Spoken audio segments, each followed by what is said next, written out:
अपनी जरूरतों को पूरा करने के लिए पैसे सबसे ज्यादा महत्वपूर्ण है।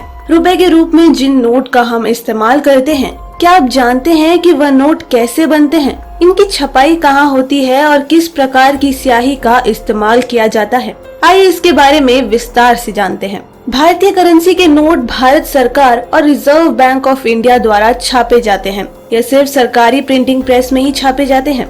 देश भर में 4 प्रिंटिंग प्रेस है। नासिक, देवास, मैसूर व सालबोनी में नोट छपाई का काम किया जाता है। तो चलिए जानते हैं कि ये स्याही कहाँ से आती है। नोट छापने की स्याही का आयात मुख्य रूप से स्विट्जरलैंड की कंपनी SICPA से किया जाता है, जिसमें इंटेंग्लियो, फ्लोरोसेंट और ऑप्टिकली वेरिएबल इंक यानी कि OVI का इस्तेमाल किया जाता है। बता दे, आयात होने वाली स्याही के कंपोजिशन में हर बार बदलाव करवाया जाता है। ऐसा इसलिए किया जाता है ताकि कोई भी देश इसकी नकल न कर सके।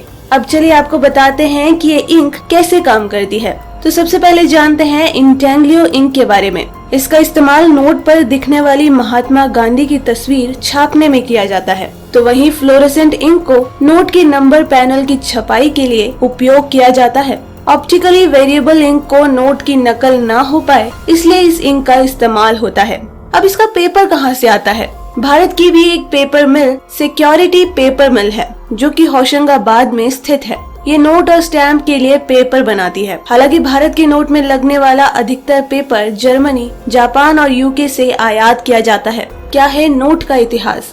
बता दें कि ब्रिटिश सरकार ने साल 1862 में पहला नोट छापा था, जो कि UK की एक कंपनी द्वारा छापे जाते थे। युद्ध के चलते सरकार चांदी का सिक्का ढालने में असमर्थ हो गई और इस प्रकार 1917 में पहली बार 1 रुपए का नोट लोगों के सामने आया और इसने उस चांदी के सिक्के का स्थान लिया।